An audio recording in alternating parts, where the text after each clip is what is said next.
अगले जो सेशन है उसकी तरफ बढ़ते हैं। Shri Jasmine Shah, the Delhi model, ये जो हमारा टॉपिक है नेक्स्ट होने वाला है, और इसके लिए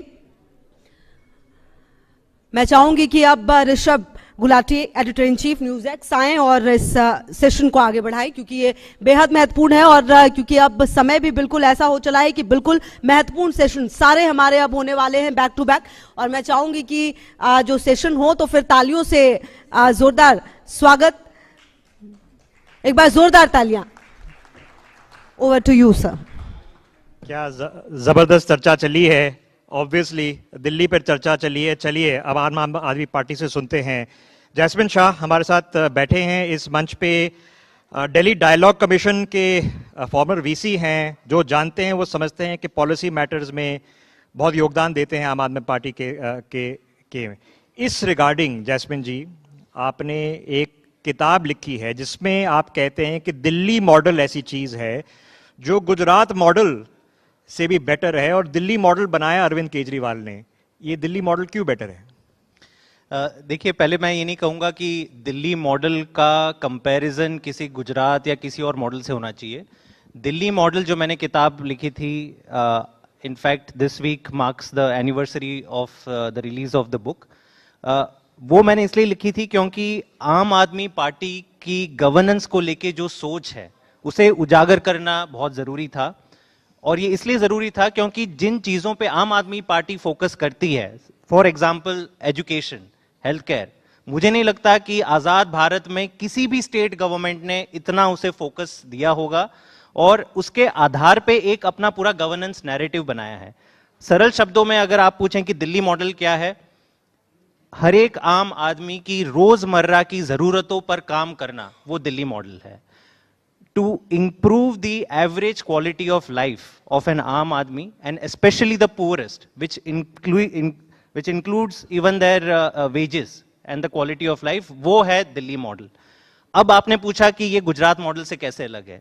गुजरात मॉडल, अगर सरल शब्दों में अगेन मैं कहूं, and we can have a longer discussion on it, वो मॉडल सोचता है कि अगर जीडीपी को केवल बढ़ा दो और कुछ अरबपति लोगों को या इंडस्ट्रियलिस्ट का अगर आप टर्नओवर बढ़ा दो जिससे स्टेट की भी इकोनॉमी बढ़ जाए, भले आम आदमी की quality of life, health care है, एजुकेशन है, कई और मापदंड होते हैं, उसमें प्रभाव पड़े ना पड़े तो कोई प्रॉब्लम नहीं है। And I think this is the difference between Delhi model and Gujarat model. मैं मानता हूं कि human capital development is the most important thing in India today.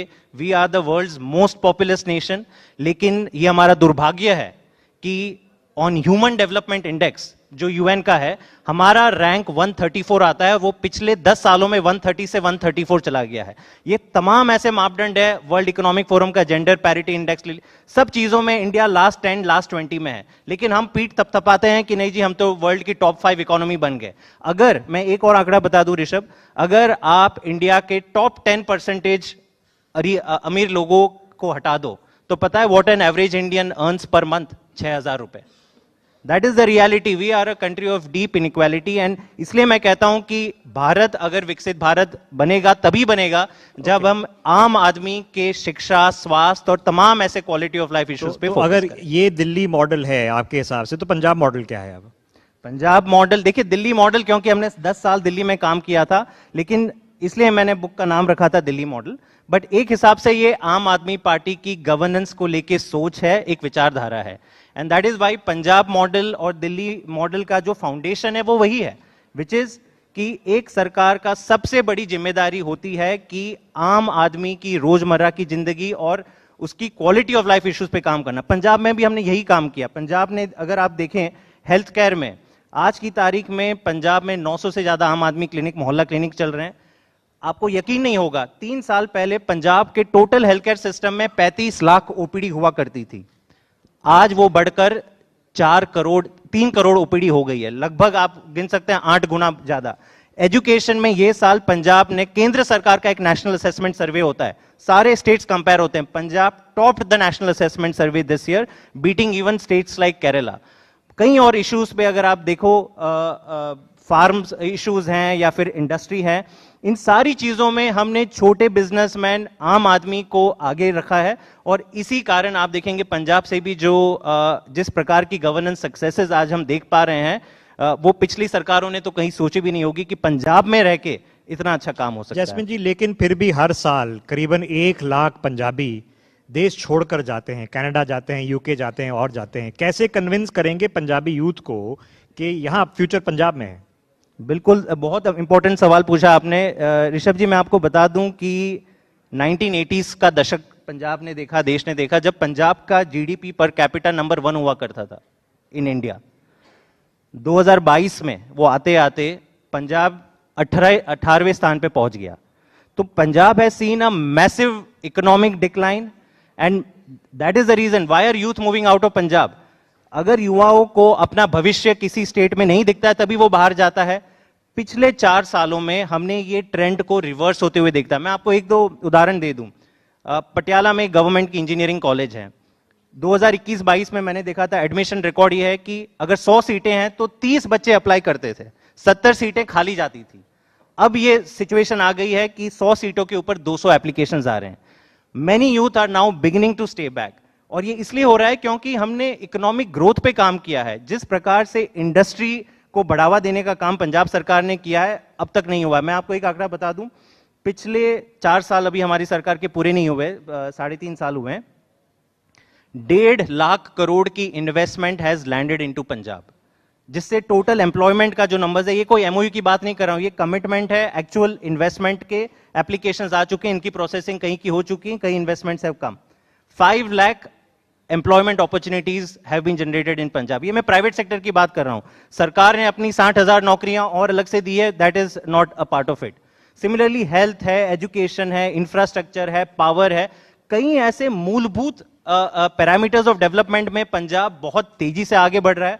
और मुझे लग रहा है कहीं ना कहीं ये उत्साह हम एनआरआईज में भी देख रहे हैं। कई ऐसे एनआरआई स्टोरीज मैं आपको बता सकता हूं जो अपना बिजनेस ले गए थे बाहर, लेकिन अब पंजाब में आ रहे हैं। They are setting up shop in Punjab because उनको उम्मीद है कि एक करप्शन फ्री एनवायरनमेंट मिलेगा और किसी को फेवरेटिज्म नहीं होगा। कोई बड़ा उद्योगपति लास्ट मिनट आ जाए और सरकार पूरी उसके पीछे लग जाए, वो कभी काम पंजाब में नहीं होगा। जैस्मिन जी, हम शुरू दिल्ली से किया तो वापस दिल्ली पे आते हैं। क्या अभी आपके पार्टी चीफ का, अरविंद जी का फुल फोकस अभी पंजाब पे है, तो दिल्ली का क्या फिर?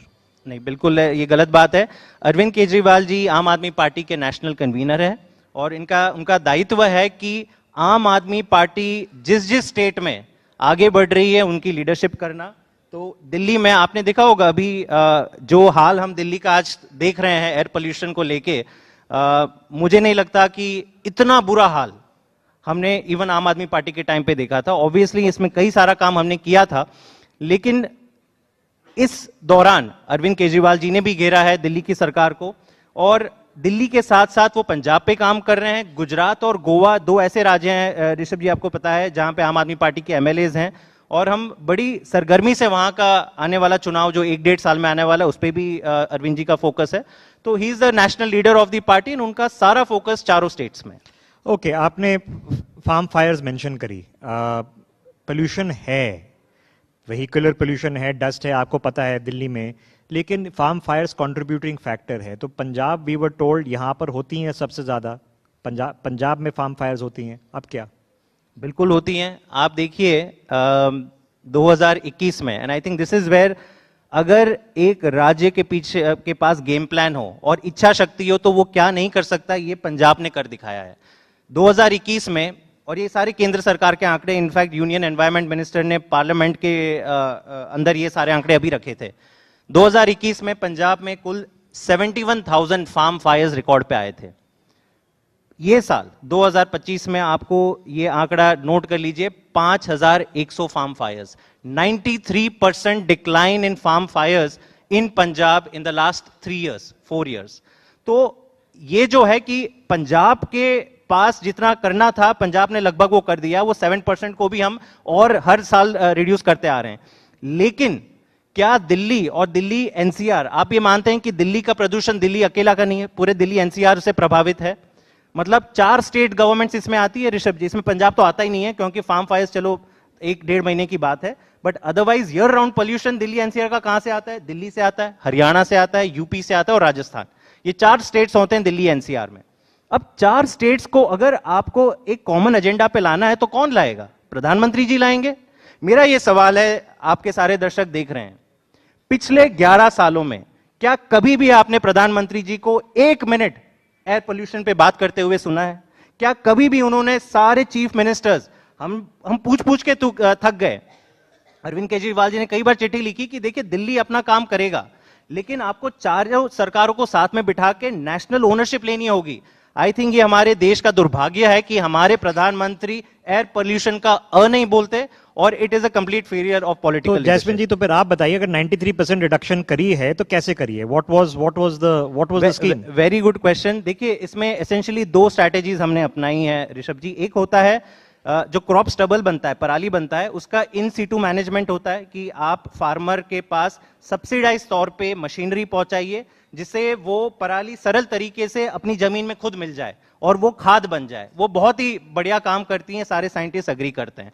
तो ये सारी मशीनरी हमने अच्छी सब्सिडी दी, केंद्र सरकार ने भी सब्सिडी दी, हमने भी काफी सब्सिडी दी और लास्ट माइल तक ये पहुंचाया है। दूसरी चीज होती है एक्स सीटू मैनेजमेंट, मतलब जो पराली बनती है उसका डाउनस्ट्रीम अगर आप उपयोग कर पाओ, उसको कंप्रेस बायोगैस प्लांट के अंदर आप उसका इनपुट मटेरियल बन सकता है, बायोमास पावर प्लांट। तो ये सारे सेक्टर्स के लिए हमने अलग अलग पॉलिसीज निकाली हैं, इंडस्ट्री को सब्सिडी दी है, और आप देखेंगे बड़े मात्रा में 50-100 के करीब ऐसी इंडस्ट्रीज पंजाब में पिछले 3-4 साल में लगी हैं, जिसके कारण ये combined sum total of all this has resulted in a 93%. Okay, Jasmine ji, before we let you go, your message for 2026 for Gen Z क्या है? देखिए, मेरा Gen Z को एक ही मैसेज है कि everything around you, everything in your life is political. आप ये गुस्ताखी कभी मत करना कि politics is too important to be left to politicians. You have to engage in politics. और आपको अच्छी पॉलिटिक्स, जहां पे लोग बांटने की बात, जो पॉलिटिकल पार्टीज लोगों को डिवाइड करने की बात करते हैं, उनके ऊपर मत जाइए, उनके पीछे मत जाइए। पीपल जो आप सबको लोगों को साथ में ला रहे हो, और एक यूथ का एजेंडा क्या है? रोजगार चाहिए, एजुकेशन चाहिए, अच्छे हेल्थ की सुविधा चाहिए, अच्छा इंफ्रास्ट्रक्चर चाहिए।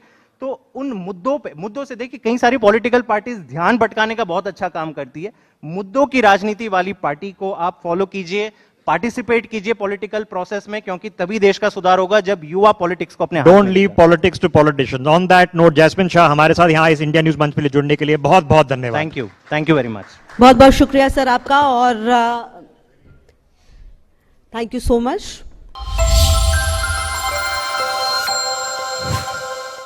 For more such videos, subscribe to the NewsX YouTube channel, hit the bell icon.